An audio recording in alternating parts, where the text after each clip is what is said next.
여러분 안녕하십니까. 꼬집기 도사의 유학 이야기 81회 81 시작하겠습니다. 저번 시간에 영어 공부에 대해서 좀 잠깐 얘기했었는데 제가 읽고 있었던 책에 대해서.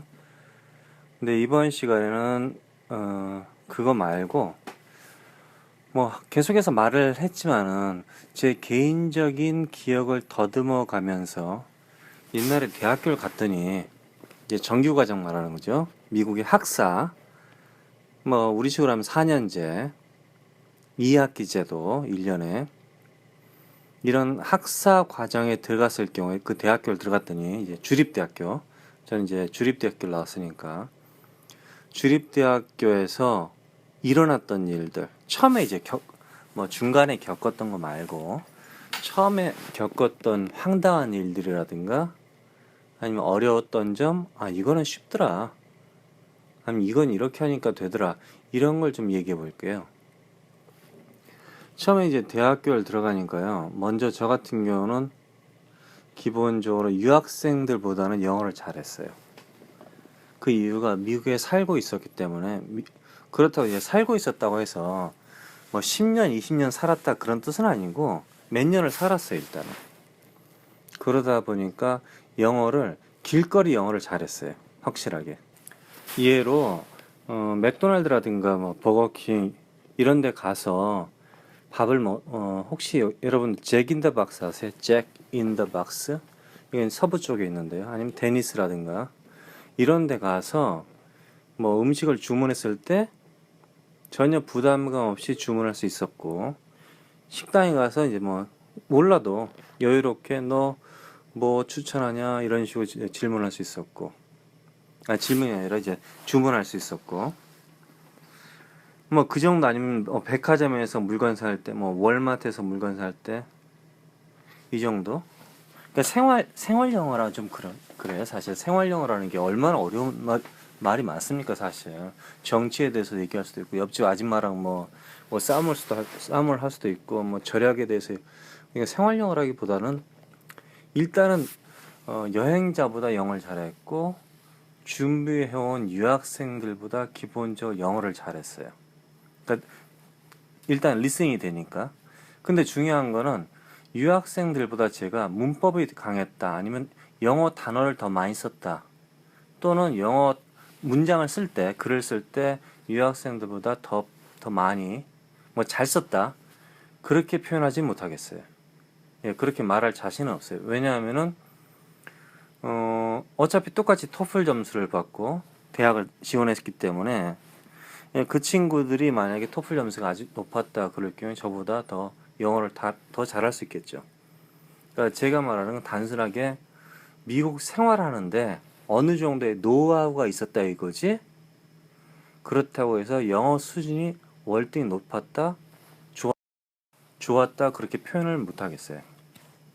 일단은 기본적으로 이제 리스닝이 됐고요, 유학생들보다. 그리고 말하는 게 편했고, 그리고 이제 아무래도 영어를 계속 접했기 때문에, 아무래도 몇 년을 접했기 때문에 좀 피곤하지 않았어요.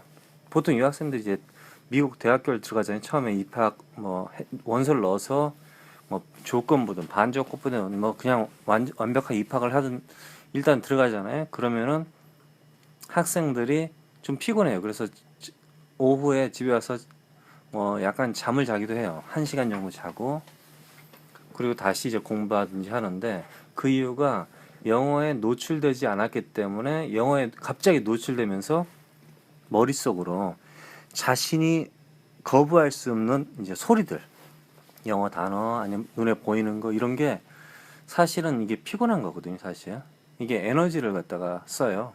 그러다 보니까 정신적으로 피곤해서인지 몰라도 아이들이 다 낮잠을 자요. 낮잠을 잔다고 보시면 돼요. 뭐 한국에 여러분들이 살면서 낮잠 자는 이유가 뭐 여러 가지 있겠지만은, 근데 미국에서는 특별히 모든 유학생들이 처음에 영어 연수를 오든 뭐 유학을 오든 기본적으로 졸려요. 근데 왜 졸지? 네, 시차 적응 때문에 그런가?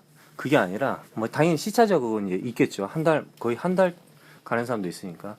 근데 그게 아니라 영어를 갖다가 결론은 24시간 동안 내가 그러니까 한국에 있을 때는 사실 한국에서 명동을 한번 걸어가 보세요. 그럼 이제 영어 단어 있잖아요. 영어 단어 있고 한국말 간판 있고 한국 사람들 막 얘기하고 뭐 중국 사람들 관광객들 뭐 일본 관광객들 와서 얘기할 거 아니에요. 근데 기본적으로 한국 사람인데 한국에서 거의 뭐 90% 이상 99% 이상 한국말로만 들리는 거예요.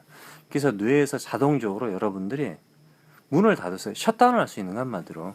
그래서 그 소리를 차단할 수도 있고 너무나 익숙하기 때문에 눈으로 들어오는 그 단어들이 뜻을 갖다가 뇌가 자동적으로 반사신경을 일으켜서 저게 무슨 뜻이지? 이렇게 물어보지 않는다 이거죠 한마디로. 그래서 덜 피곤하다 이런 뜻이에요. 여러분들 지하철 타면은 지하철이나 기차를 타고 아주 편안한 자세에서 기차를 타고 여행을 해보세요. 왜 피곤하죠? 그 이유가 그 진동, 기차에서 전달해 오는 그 진동을 갖다가 이 몸이 받아내기 위해서 계속 열심히 싸운다고요. 사실 근데 여러분들 모르죠 당연히. 그렇죠? 이제 밸런스를 잡는다고 하면 한마디로 밸런스를 잡아야 되거든요. 그러다 보니까 집에 소파에서 누워서 잠자는 거랑 비행기 뭐 퍼스트 클래스에서 잠자는 거랑 틀린 이유, 다른 이유가 비행기 같은 경우는 한마디로 진동이 있고 그 다음에 소음, 그 소음을 여러분들이 막으려고 해도 들리거든요. 근데 그 들리는 게 그냥 자연스럽게 자연적인 소리가 아니라 인공적인 소리이기 때문에 귀가 자꾸만 그 소리를 갖다가 이게 무슨 소리지? 듣기 싫어하는 것 한마디로 듣기 싫어하는 소리라 이거죠. 그런 소리가 들렸을 경우에는 이 뇌가 자꾸만 움직여요 한마디로. 저는 그렇게 생각해요. 그런데 그래서 피곤하다 이거죠. 그래서 유학생들이 많이 피곤해 하는 걸 제가 본 적이 있어요. 저도 처음에 미국 왔을 땐 당연히 그랬고요. 저도 이해 못했죠. 내가 왜 졸리지? 근데 아무것도 안 했는데 왜 졸리지? 이런 느낌 있잖아요. 그런데 나중에는 그래서 모든 유학생들하고 얘기를 해보니까 다 비슷비슷한 그런 경험을 했더라. 그래서 처음에 여러분들이 유학을 오면은 그러니까 시차 적응이 끝났는데도 낮잠이 오는 거야. 잠이 오는 거야. 잠이 쏟아져. 그 이유가 여러분들이 몸 자체가 정신적으로 어려운 환경이라서 셧다운하는 거. 자동적으로 야 너 쉬어라. 이런 기능을 가지고 있다. 이런 기능을 이제 하고 있다 이거죠. 여러분들 스스로가 그렇게 생각. 근데 점점점 이제 익숙해지면 여러분들 익숙해지면은 낮잠 자는 시간이 짧아지든지 아니면 낮잠을 안 잔다든가 그렇게 되죠. 밤에 잠자는 건 당연한 거고. 그런데 뭐 어제 술 마셨다. 그럼 당연히 낮잠 자겠죠. 근데 그거 말고 왜 낮잠을 자야 되지? 이런 느낌이 왔을 때는 틀림없이 여러분들이 지금 특히 영어가 어렵다 이런 뜻이죠. 처음에 가잖아요. 이제 먼저 학교를 딱 가면은요. 각 학교의 데파트먼트에 오피스가 있어요. 그 오피스에 보통 아주머니 두 분하고 오피스 뒤쪽으로 여자분이든 남자분들이 있어요. 그분이 이제 디렉터죠. 디렉터. 감독이죠. 한마디로. 이런 분들이 각 대학의 학생들을 담당하는 교무과 직원들인데 여기에서 앞에 직원들 있잖아요. 앞에 이제 데스크 앞에 앉아 있는 직원들은 그렇게 뭐 힘이 있는 직원들 아니에요. 일반 직원일 수 있어요. 뭐 2년제 대학을 나왔을 수도 있고 심지어 고등학교 나왔을 수도 있고. 그런데 뒤에 사무실에 디렉터라는 그분을 이제 어드바이저라고 그러거든요. 우리 식으로 하면 이제 담당 교수란 말 있죠. 미국에는 담당 교수란 말이 좀 별로 없어요. 사실은 그런 분위기는 아니에요. 근데 그 미국엔 세 종류가 담당 교수, 나를 담당해주는 사람이 있다. 케어해주는 사람이 있다. 이걸 세 종류로 합시다.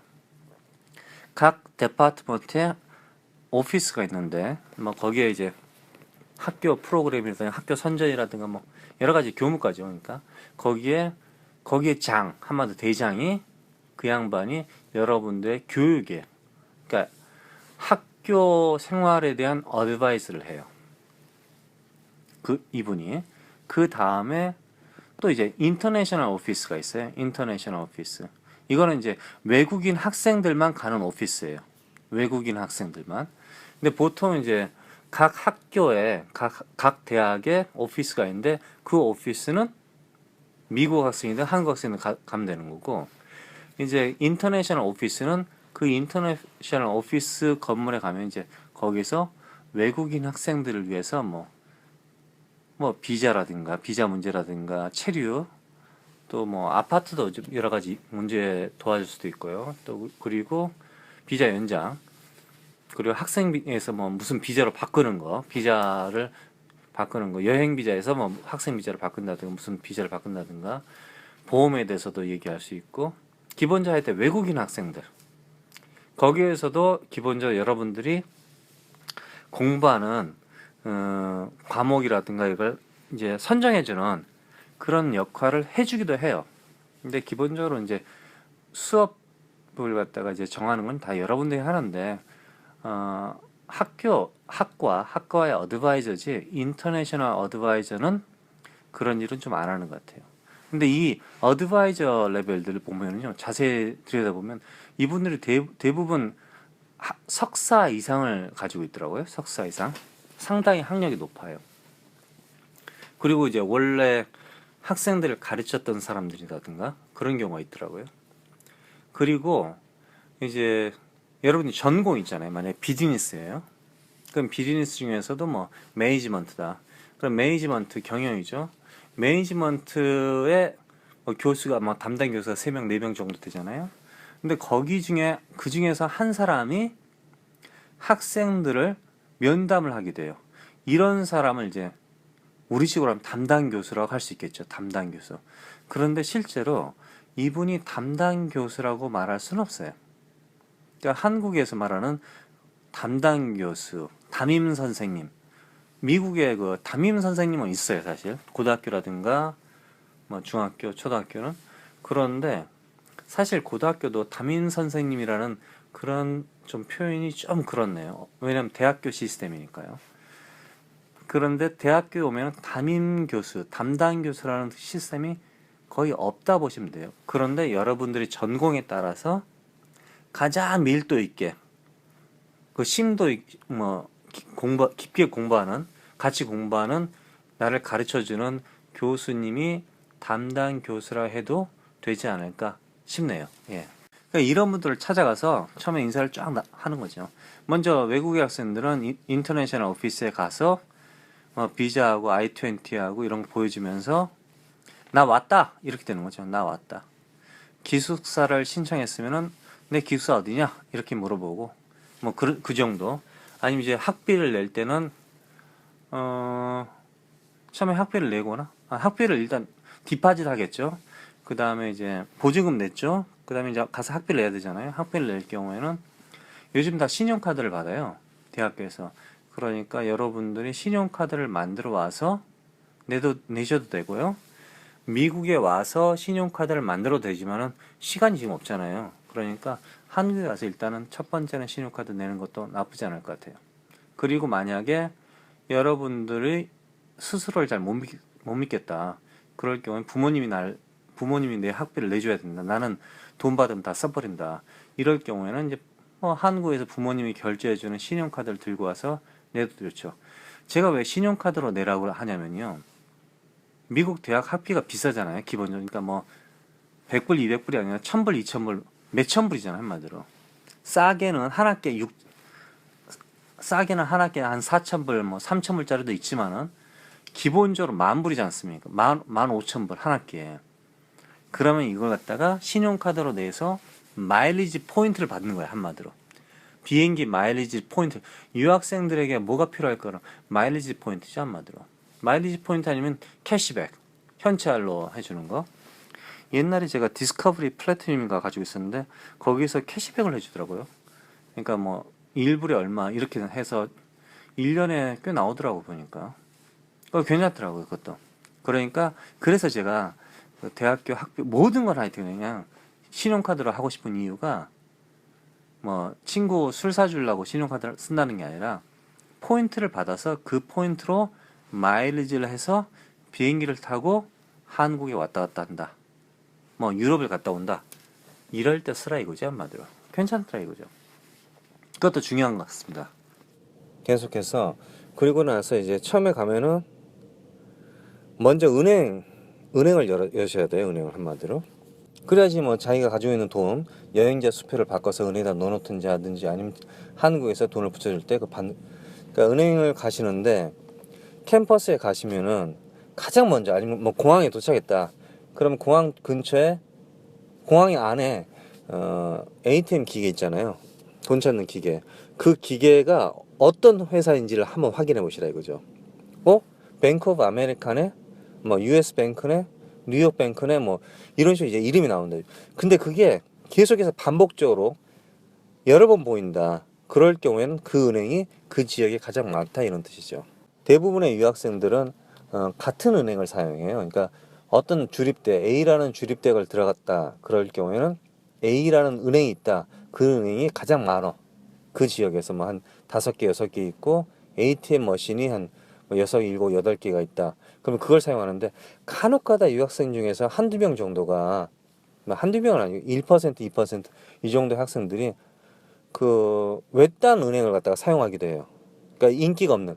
그러니까 그 친구는 우연하게 자기가 살던 뭐 계약한 집이 옆에 은행이 하나 있었는데 그게 가장 많은 은행인 줄 알고 거기에 계약을 한 거야. 한마디로 오픈을 한 거야. 해보니까 그 은행이 사실 그 지역에는 은행이 2개인가 3개가 있었는데 그 중에서 메인뱅크는 A였고 BC는 메인뱅크가 아니었다. 그런 경우가 있죠. 그러니까 그걸 갖다가 확인하는 방법은 간단하게 ATM 머신이 몇 개가 있는지 확인하면 돼요. 간단하게. 아니면 이제 공항에 내려서 아니면 이제 학교에 가서 옐로우 페이지 있잖아요. 전화번호부에서 뱅크 섹션을 들어갔어요. 뱅크 섹션. 뱅크 섹션에서 가장 전화번호가 많은 은행. 그게 결론은 그 동네에서는 가장 은행이 많은 거죠. 근데 또 사실 내가 학생인데 내가 자동차를 안 사고 학교 바로 앞에 아니면 기숙사에서 살 거다. 그러면 그 내가 움직이는 공간 있잖아요. 움직이는 공간에서 가장 가까운 은행도 나쁘진 않아요, 사실.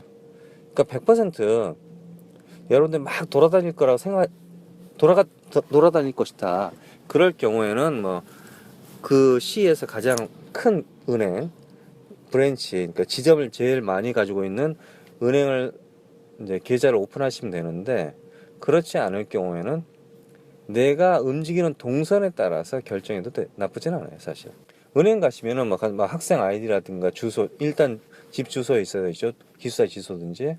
그러고 나서 거기서 뭐 보통 어카운트를 갖다가 체킹 어카운트하고 세이빙 어카운트 2개인데 요즘은요, 뭐 요즘이 아니라 꽤 오래전이죠.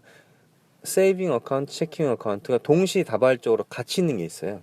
체킹과 세이빙이 2개가 같이 있는 게 이게 무슨 뜻이냐면은 세이빙은 저축 통장이고 체킹은 우리 미국에서 이제 신용카드를 사용하든지 신용카드하고 2가지 사용하죠. 현금, 신용카드, 그 다음에 개인 수표라고 그러잖아요. 개인 수표. 그러니까 개인 수표 자기 이름이 적혀 있고 그 다음에 주소가 적혀 있고 뭐 전화번호 적혀 있고 그런 개인 수표 책이 있어요. 종이가 있지 아마도.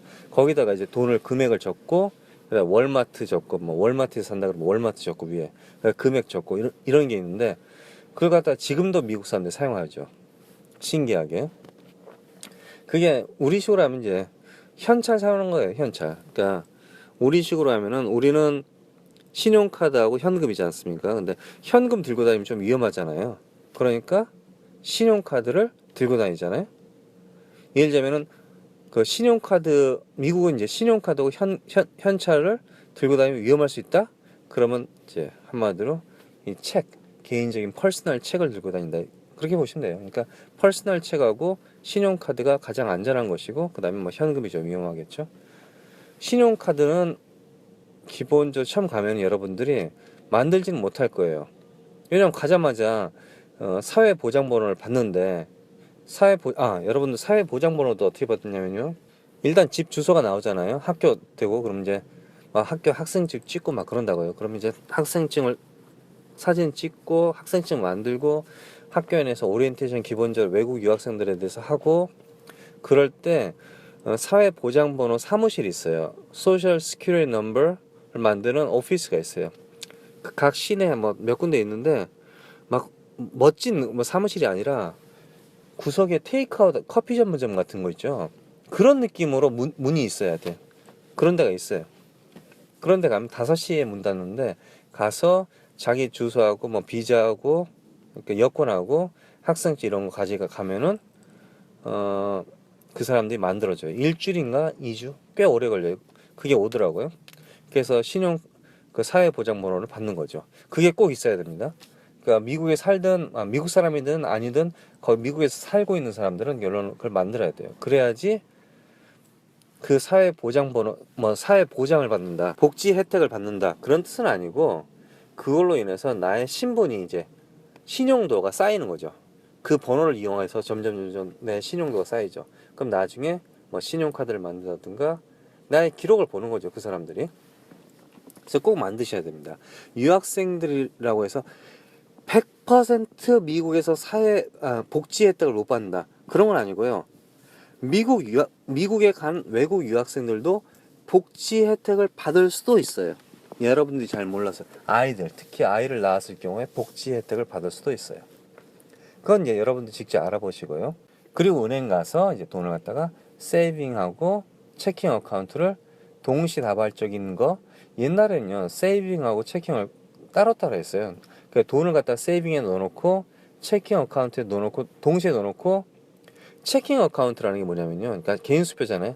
이자가 아예 없어요. 그건 옛날에도 제가 옛날에 처음에 미국 갈 때도 뭐 이자가 4% 5%였는데도 그때 당시에도 이자가 아예 없어. 근데 세이빙 어카운트는 이자가 있어요.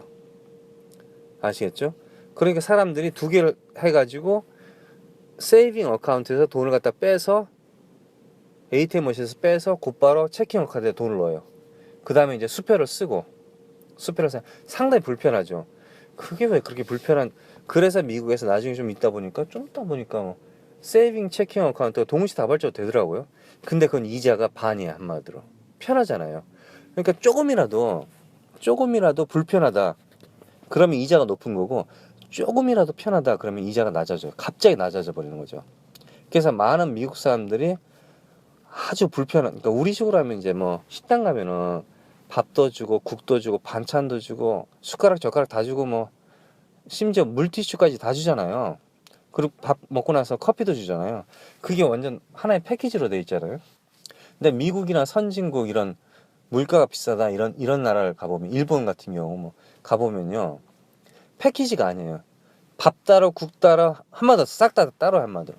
뭐 간단히 해서 우리 이런 표현이 그렇죠. 맥도날드 가면은 사실 세트 메뉴가 있긴 있는데 그건 이제 가격이 오르잖아요. 근데 하나하나 살 수 있죠. 햄버거 하나에 얼마고 음료수 하나에 얼마고 프렌치 프라이에 얼마고. 프렌치 프라이는 감자튀김입니다. 그게 얼마고 이렇게 나오잖아요. 근데 그걸 한꺼번에 세 개를 한꺼번에 산다 그러면 좀 할인해 주긴 하잖아요. 근데 우리나라는 음식 자체가 식당 가면은 세트가 아니라 그냥 아예 그냥 나오는 거잖아요. 한번 순두부 100반을 시켰다 그러면 순두부 찌개하고 밥하고 반찬하고 숟가락하고 젓가락하고 물도 나오고 끝나고 나면 어쩌면 커피도 주고 그러잖아요. 근데 미국은 그렇지 않다 이죠. 선진국들은. 그러니까 모든 시스템 자체가 다 똑같아요. 은행도 마찬가지예요. 그러니까 하나의 패키지로 된 게 아니라 이거 하나면 돼. 이걸로 돈을 번다 이거죠. 한마디로 그 사람들은. 돈이 되겠구나 이거. 그렇게 된다 그죠. 아시겠죠? 그러니까 맨하탄에 가면은 맨하탄에 그 가장 높은 빌딩 있잖아요.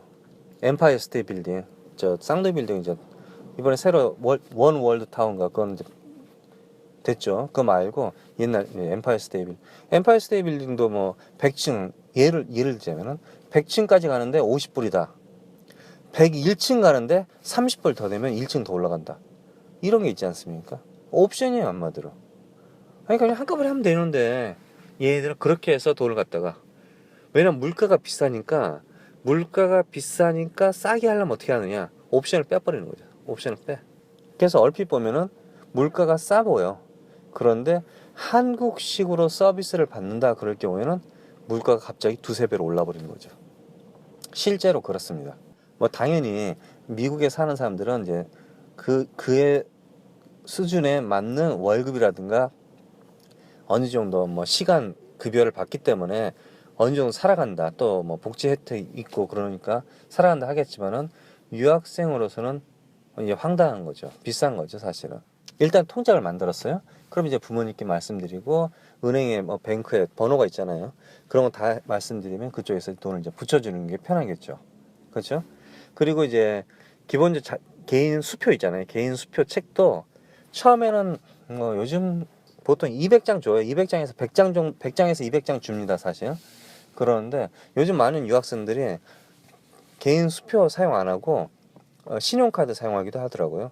근데 처음에 오자마자 신용카드를 사용할 수가 없어요. 신용카드를 그 지원해도 내가 돈이 뭐 100억 있다. 이렇게 해도 미국 사람들은 너 미국에서 생활한 적이 없기 때문에 신용도가 낮다 생각하는 거예요. 돈이 많아도. 그래서 그 친구들에게는 뭐 대체로 많아봤자 한 500불 정도? 한 달에 500불 정도 사용할 수 있는 신용카드를 받을 수 있을 거예요. 어쩌면은. 제가 옛날에는 250불짜리를 받았어요. 250불이 아니라 150불이었던가 처음에. 그러고 나서 250불? 그러다가 점점 좋아졌는데, 그러다 보니까 처음에는 현금을 사용하든지 결론은 개인 수표 아니면 한국에서 가져온 신용카드를 사용해야 되죠. 근데 한국에서 가져온 신용카드의 종류에 따라 다르겠지만은 거기에 수수료가 붙는 거 아시죠? 그러니까 그런 것 때문에 결론은 미국에 유학을 왔다 그러면은 미국에서 신용카드를 하든지 아니면 미국에서 개인 수표를 사용해야 됩니다, 사실은. 그러려면 이제 신용도를 쌓아야 되잖아요. 근데 신용도를 쌓는다는 게 뭐 직장을 잡고 뭐 잘 나가야 되고 뭐 그런 뜻이 아니라 내가 달달이 돈을 갖다가 개인 수표를 갖다가 이제 뭐 아파트를 빌렸다 그러면 아파트를 빌려서 돈을 내잖아요. 한 달달이 편지로 붙여줘요. 편지로. 아니면 거기 매니저가 있으면 매니저한테 주기도 하는데 수표를 줘서 그렇게 되는데, 그런 기록이 결론은 나의 신용도를 높여줘요. 그러니까 저 같은 경우는 신용도를 높이는 방법이 뭐였냐면 다른 유학생들보다 빨리 신용도가 상당히 높았어요. 그럼 내가 신용도가 높다는 걸 어떻게 아느냐? 뭐 간단한 얘기죠. 어딜 가든 내 사회보장번호를 가지고 가서 내가 백화점 같은 데 가든 뭐 멤버십을 만들잖아요. 멤버십.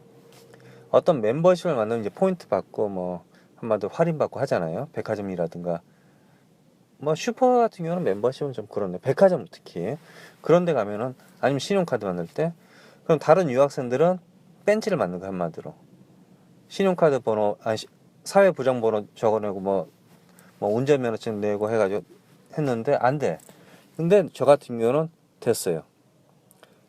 그럼 나는 이제 그 사람보다 부자이냐, 내가 돈을 많이 쓰는 사람이냐, 그런 뜻은 아니고, 그럼 내가 오래 살았느냐 미국에, 또 그런 뜻도 아니고, 저는 처음에 오자마자 미국에 오자마자 곧바로 잡지를 갖다가 구독했어요.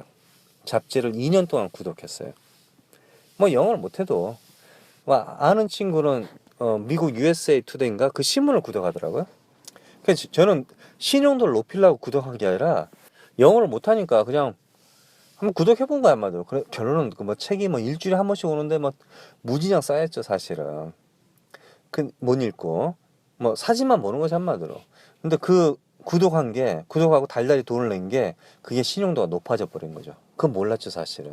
근데 나중에 알았죠. 아, 그렇구나. 그러니까 수도세를 내고 전기세를 내고 집값을 내고 그 외에 내가 개인적으로 돈을 쓴 게 요즘 같은 경우는 이제 유학생들 다 인터넷은 기본적으로 아파트 내 보통 기숙사 같은 계약되니까 개인적으로 하지 않으니까 전화요금을 라인을 갖다 한 달에 내죠. 개인 아파트라면 가스요금이라든가 전기요금, 그것도 신용도가 올라가죠. 그 다음에 핸드폰이죠. 핸드폰을 갖다 개통하게 되면은 보통 집에 핸드폰 안 두고, 아이들이 요즘은 다 그냥 핸드폰 들고 다녀요. 집에 전화 안 두고. 그러고 나서 이제 집에는 이제 와이파이 인터넷 되면은 그걸 가지고 뭐 한국에다 통화를 하든지 하지, 옛날처럼 뭐 집에 전화가 있고 그러진 않았어요. 우리 같은 경우는 집에 전화가 있고, 나중에 좀 더 지나다 보니까 가끔가다 대학교 내에서 비즈니스 하는 친구들이 보면은 핸드폰을 들고 왔더라고. 상당히 큰 핸드폰을. 그러니까 제가 한국에 있을 때 핸드폰이 시작된 단계였어요, 사실. 뭐 벽돌폰 지나고 모토로라에서 나온 시대였는데, 그러니까 핸드폰이 있으면 편하긴 편하죠. 지금은 핸드폰 시대니까 핸드폰하고 인터넷 조합하고 그다음에 한국에서 070 전화기 들고 오면은 뭐 대부분 그렇게 하지, 뭐 집에 전화기를 달고 또 핸드폰 달고 그런 유학생들은 없는 것 같아요, 세상에는. 그리고 사실 미국의 일반 시민들도, 미국 사람들도 점점점 집에 집에 전화가 없는 사람들이 있어요. 그러니까 집에 전화가 없다는 거는 결론은 다 인터넷으로 한다 이거죠. 그리고 스카이프를 가입하면은 스카이프에서 미국 전화번호 받을 수 있잖아요. 인터넷상에서의 전화번호를 받을 수 있어요. 그래서 인터넷이 된 상태에서는 그 전화번호가 자기 스마트폰에서 일반 집 전화처럼 되는 거죠, 한마디로. 그런 전화번호가 있죠. 한 달에 얼마씩 내는 게 있는데 그게 일반 전화선보다 더 쌀 것 같은데요. 약간 질은 나쁘죠. 일단 그렇게 해서 전화하고, 그러니까 신용도를 높여라. 그렇게 하면은 빨리 신용카드를 받아서 신용카드로 사용할 수 있다. 당연히 자신이 신용카드를 조정을 못한다. 신용카드를 사용하는데 막 조절이 안 된다. 돈을 막 쓰는 아니다. 그럴 경우에는 미국에 오면 안 되고 또 여기에 보내서는 안 되죠. 그렇죠? 신용카드를 사용한다는 뜻은 내가 달달이 얼마를 쓰는데 뭐 500불을 쓰는데 800불을 쓰는데 생활비로 1000불을 쓰는데 아파트 빼고요. 쓰는데 그 돈을 갖다가 내가 잘 관리하기 때문에 잘 쓰기 때문에 신용카드를 사용한다 그런 뜻이에요. 그러니까 신용카드를 사용하면은 위험하지 않으니까 결론은 현금 들고 다니기 좀 그렇잖아요. 보통 대부분의 미국의 슈퍼는 다 신용카드를 받고요. 한국 그로서리 스토어 있잖아요. 한국 슈퍼 이런 데는 대형 말고 작은 거는 현찰 받습니다. 그 사람들은. 근데 어떤 곳도 미국의 개인 수표 있잖아요. 개인 수표는 받아요.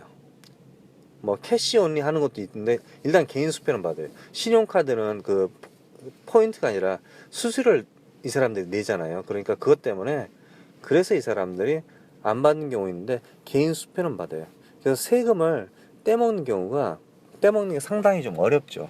그러니까 그 사람들이 개인 수표 받죠, 신용카드 받죠, 현금 받죠. 그러면 이제 현금에서 어떻게 해가지고 세금을 떼먹는 그런 경우는 봤는데, 일반적으로 세금을 떼먹다가 걸렸다 그러면은 그 집은 빈털털 되는 거죠. 자, 아파트 구했습니다. 기수에 들어갔습니다. 전기, 네, 가스, 전기등, 가스등, 수도 개통했습니다. 보통 이제 일반 아파트 경우는 수도가 포함이 돼 있어요. 수도하고 상하수도가 포함되어 있고 전기는 포함이 안 돼 있고. 근데 어쩔 때는 유틸리티 다 포함되어 있는 경우도 있어요. 그런 건 상당히 좋죠. 그러니까 그걸 잘 생각하셔야 되는데, 기숙사 같은 경우는 수도 전기 따로 내는 게 아닙니다. 그러니까 이제 아이들이 전기장판 깔고 에어컨 틀고 이런 경우가 많죠. 그리고 창문 열고 전기장판 깔고 에어컨 틀고 창문 열고 그 다음에 가습기를 틀고 그 다음에 컴퓨터를 틀고 그 다음에 테레비 켜고 그렇게 하는 경우가 있죠. 전기 다 쓰는 거죠. 100%. 그래도 전기가 남아 돈다고 합니다. 왜냐면 각 대학교, 큰 주립대학교는 파워플랜트, 전기를 만드는 회사, 공장, 발전소가 있어요. 그러다 보니까 뭐 특별히 전기에 대해서 걱정을 안 해도 돼요. 그러니까 각 대학교, 큰 대학교에서는 발전소를 만들어서 그 발전소가 그 지역에 전기를 공급을 하죠. 전기를 파는 거죠, 한마디로. 그래서 그 학교에서 돈을 벌죠.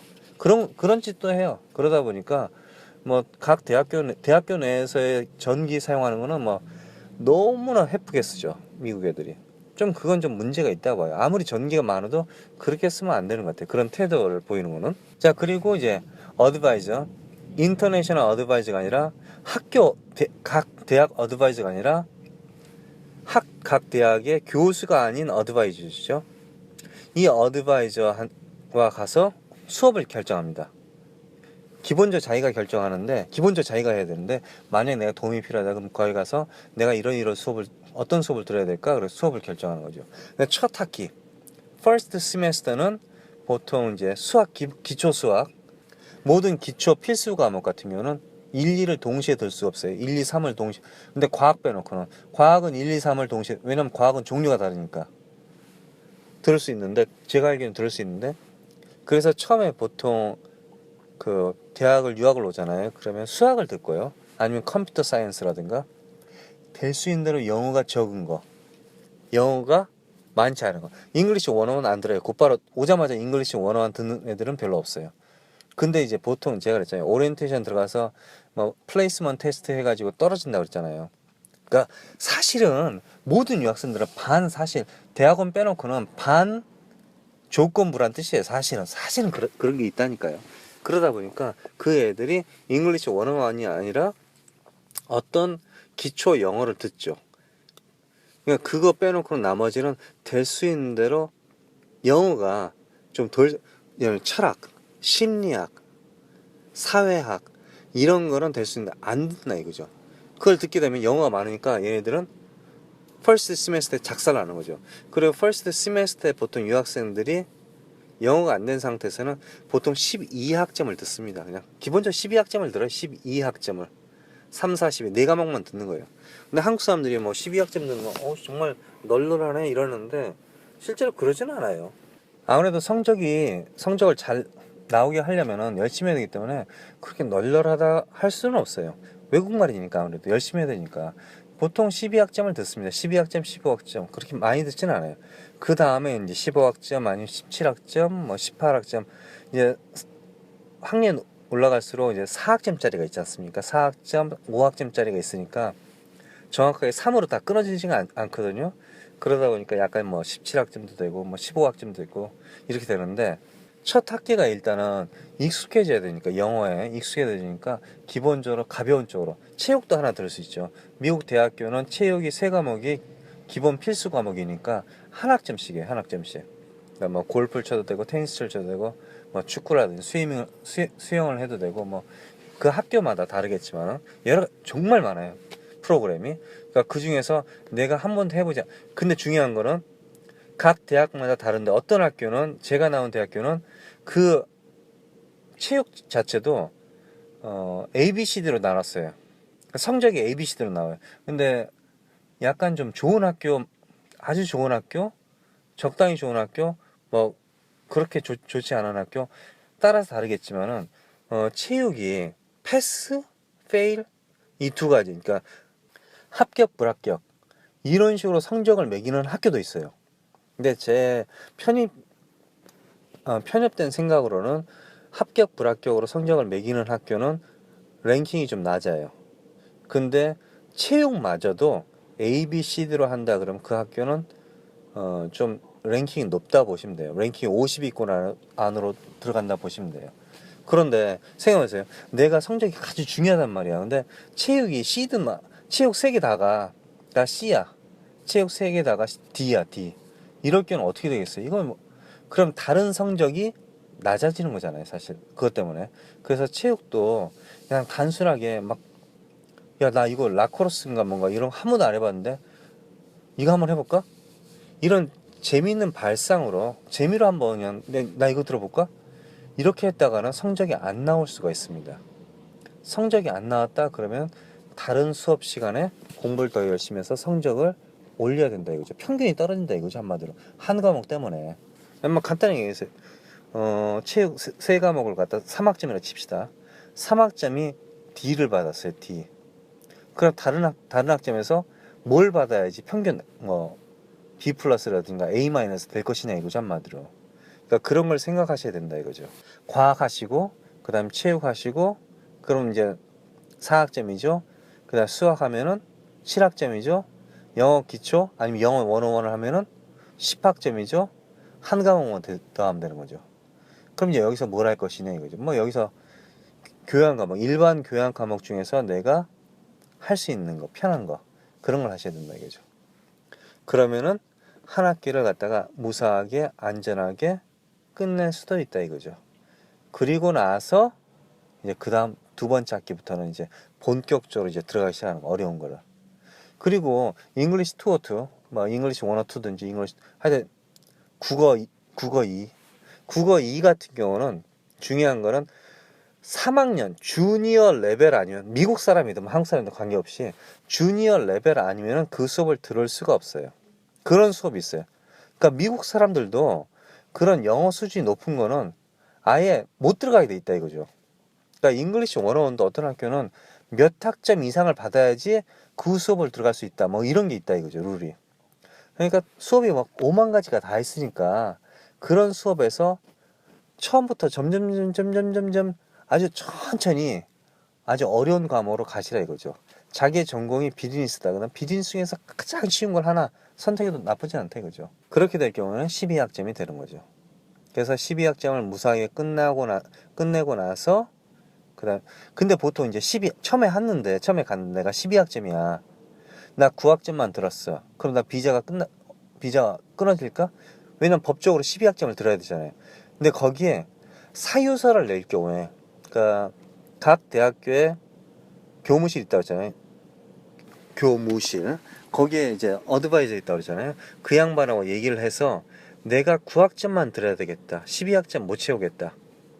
이런 사유서를 쓰는 경향이 있어요. 그 사유서를 써서 이민국에 내야 되는 거죠. 12학점 이하일 경우에. 그게 뭐냐면은 그 사유서는 뭐냐면은 내가 몸이 아파서 내가 영어를 못해서 무슨 이유가 있어서 돈이 없어서는 안 돼요. 왜 있기 때문에 내가 미국을 유학을 왔고 내가 비자를 받았는데 지금 와서 나 돈이 없어가지고 9학점밖에 안 된다? 이거 자체는 안 되는 거예요. 그리고 9학점을 할 경우에는 9학점 학비를 내는데 그러니까 예를 들자면은 중간에 이제 없앨 수도 있겠지만은 무슨 사유서를 내야 된다 이거죠. 근데 대체로 이제 영어 때문에 이렇게. 근데 그게 반복될 경우에는 어떻게 돼? 비자가 끊어질 수 있죠. 그럼 당연히 학교는 좋지. 계속 사유서를 내면은. 그럼 졸업을 못 하죠. 그럼 그 사람이 잉글리시 101을 못 듣게 하죠. 막 간단하잖아요. 영어를 못하는 애가 수업을 못 듣는 거야, 12학점을. 근데 계속 9학점만 듣는다는 거야. 그러면 그 학교에서 잉글리시 101 듣게 하겠어요? 그럼 이럴 경우는 그 학교에서 야, 너 안 되겠다. 잉글리시 기초, 영어 기초 들어라. 그러면서 기초로 보내버리는 거죠. 그럼 그 기초 수업을 들으면 이제 돈이 드는 거죠. 제가 그랬잖아요. 돈이 든다는 표현이 이제 미국에서 오래 살수록 한마디로 돈이 드는 거니까. 그렇죠? 그래서 저의 꿈은 뭐냐면 미국에 들어갔을 때 처음에 저도 이제 플레이스먼트 테스트에서 떨어졌잖아요. 저는 이제 미국에 좀 살았는데도 떨어졌어요. 리스닝은 됐는데 영어 문법이라든가 이 단어 문장 이런 게 그게 헷갈리더라고 한마디로. 그래서 떨어진 거죠. 그리고 리스닝도 토플 리스닝이 아니었어요. 좀 어려웠어요. 그래서 일단 떨어졌는데 근데 수업은 잘했어 사실. 왜냐면 살았기 때문에. 그러니까 좀 시험하고 좀 약간 좀 다르더라고요. 그 자체가. 어느 날 갑자기 들어갔더니 시험을 보더라. 그러니까 내가 마음의 준비도 없는데. 그래서 그런지 몰라도 하여튼 떨어졌는데 그 이후에 제가 쇼크를 먹고 나는 잉글리시 101, 102를 무조건 빨리 끝내고 싶다. 그런 상상을 했어요. 매일. 그걸 끝내면은 왜 보니까 조건을 보니까 잉글리시 101, 102를 끝내면은 잉글리시 101, 102를 끝내고 또는 미국 대학교 내에서 몇 학점 이상, 미국 정규 과정으로 25학점, 30학점 이상을 받은 사람에게는 다시는 토플 점수를 안 물어본다. 이렇게 써 있는 거예요.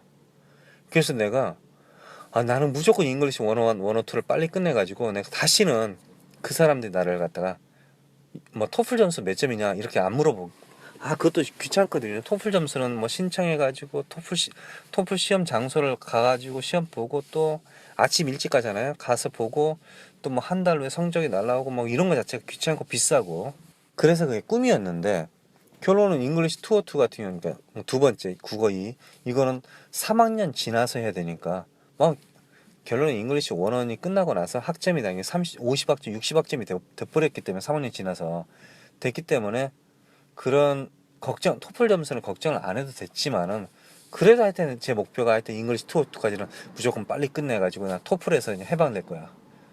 다시는 얘네들이 SAT 토플 점수를 갖다가 SAT도 물어보거든요 한마디로. 그러니까 SAT하고 토플하고는 절대 얘네들이 날 안 물어보도록 그런 생각을 했었어요. 그래가지고 일부러 제가 영문학 수업도 하나 더 들어버렸어요. 영어 물어보지 마. 다시는 내 영어에 대해서 물어보지 마. 미국 애들이 항상 대학원을 지원한다든가 지원하면은 토플 점수가 있냐 이런 거 있잖아요. 토플 안 보내는 거야. 토플 안 보내고 대학교 성적 보내는 거예요. 한마디로. 대학교 성적하고 그러면 미국에서 공부했네? 잉글리시 101, 202, 영문학도 했네? 다 했네? 그럼 이제 토플 점수 자체가 필요가 없는 거예요. 그게 저에게는 상당히 심리적 부담, 그러니까 어떤 대학교 내에서 한 시메스터 동안 공부를 하는 게 아니라 어느 날 아침에 일찍 일어나서 토요일 아침 일찍 가가지고 모르는 장소에 가서 시험을 탁 봐가지고 토플 점수를 올리는 거 그 자체가 상당히 저한테는 불쾌하고 불안하고 어렵더라 이거죠. 당연히 비싸고요. 토플 시험은요 지금 150불인가? 근데 이 토플 시험 자체는 얼마나 비싸냐면요, 미국 대학교에 15주 시메스터라면 15주에서 16주의 시메스터 공부, 일주일에 3시간 이상, 일주일에 3시간 곱하기 15주 이상을 공부하는 거예요. 그게 한 학기당, 한 학점당 얼마냐면 보통 뭐 500불 잡으면 300불 300불 잡으면 339, 900불, 1000불이 이하예요. 근데 토플 같은 경우는 반나절도 아니죠. 몇 시간 동안 시험 보는데 하루 보는데 150불 이 정도 하는 거. 그러니까 무진장 비싼 거예요. 그런 걸 따지고 보면은. 아시겠죠? 시메스터로 따져보면은 토플 시험 자체는 엄청 하버드 뭐 예일 뭐 저리 가래요. 그런 사립대학교보다 더 비싸다 이거죠. 그래서 저는 토플 시험은 보기가 싫더라 이거죠. 뭐 SAT도 마찬가지예요. 무지장 비싼 겁니다 사실. 여러분들이 그거 갖다가 무시하면 안 돼요. 그거 정말 비싼 겁니다. 그런데 이런 목표 있잖아요. 영어를 갖다가 빨리 끝내야겠다 이런 목표도 실제로 처음에 대학교에 들어갔을 때 그런 상상은 못했어요. 내가 어떻게 하면 이 학교에서 적응이 될까? 그러니까 제가 어느 정도 살았잖아요, 미국에서. 그 상태에서 대학을 들어갔는데 정식으로 대학교의 문장 있잖아요. 그 숙제, 리포트를 쓰는 것 자체를, 그리고 미국 대학교 시험 자체가 사실은 객관식보다 주관식이 더 많아요. 그리고 신기하게 제가 수학을 갖다 정규 과정으로 수학 1, 2를 들어야 되잖아요. 뭐 수학 1은 좀 쉬웠어요. 그러니까 한국의 고등학교 수학이 나오더라고요, 사실. 그 다음에 이제 수학 2를 가니까 한국의 고등학교 수학도 있는데 한 번도 본 적이 없는, 그래서 제가 그 전공이 좀 수학을 잘하는 사람들 물어봤어요. 한국의 고등학교에서 이런 수학을 배우냐고. 내가 저 공부를 잘 못했으니까 물어봤는데 그 수학을 본 적이 없다고 하더라고요. 그러니까 대학 수학이 그러니까 섞여 있는 거죠. 아마 대학 수학하고 고등학교 수학, 뭐 중학교 수학 다 섞여 있더라고요. 그런 수학을 할 때 다 주관식이었다 이거죠. 시험 문제가 싹 다 주관식이었어요. 이게 황당한 거야. 다 써야 돼요, 손으로. 근데 처음에 야, 이게 수학이 왜 주관식이지? 그럼 어떻게 채점을 하겠다는 거야? 그러니까 골 때린 게, 그때 제가 보니까 거기 어시스턴트가 이제 대학원생들 몇 명 있더라고요. 보니까 수업을 안 들어. 근데 그 선생님도 사실은 교수도 가장 기초이기 때문에 박사과정 교수였어요. 나이가 되게 많더라고. 난 처음에 교수인 줄 알았어요, 실제로. 근데 그 사람, 미국 사람들은 나이 그런 게 없잖아요. 그러니까 대학원생 중에서 박사과정이 40대 이런 사람들 아주 많아요. 그리고 일반적으로 직장에서 CEO라든가 부장, 뭐 과장, 뭐 이런 사람들도 많이 오고 직장 다니는 사람들이에요. 중간에 쉬고 1년 쉬고 오고. 근데 이 사람들이 이제 어시스턴트로 뭐 강사로 일을 하는 거죠. 한국식으로 따지면 나이는 교수야, 완전 교수. 그런데 박사 과정인 강사더라 이거죠. 그러니까 가장 기초니까. 근데 이 사람들이 어떻게 하는데, 그 사람들 이제 많잖아요, 학생들이. 그러니까 그 사람들이 채점을 하는 거야, 눈으로 보고.